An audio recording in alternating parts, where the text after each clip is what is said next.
Hey guys, in this video we're going to take a look at how you can enable or disable use Face ID to view and manage lock notes on the iPhone 15 series. First, let's go back to the home screen by swiping up at the bottom of the screen. Then from the home screen, tap on Settings. Next, in the Settings page, we scroll down and in here, tap on Notes. Next, go down and tap on Password. Then select an account. And in this example, I'm going to select iCloud account. Now go down and tap on Use Face ID. Tap on the toggle button to turn it off.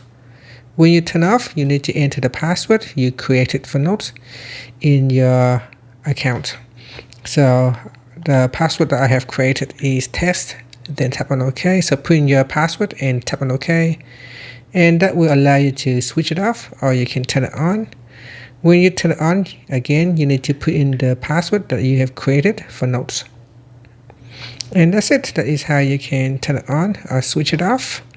Once it is turned on, you can see that we can use it to unlock Notes. And there it is.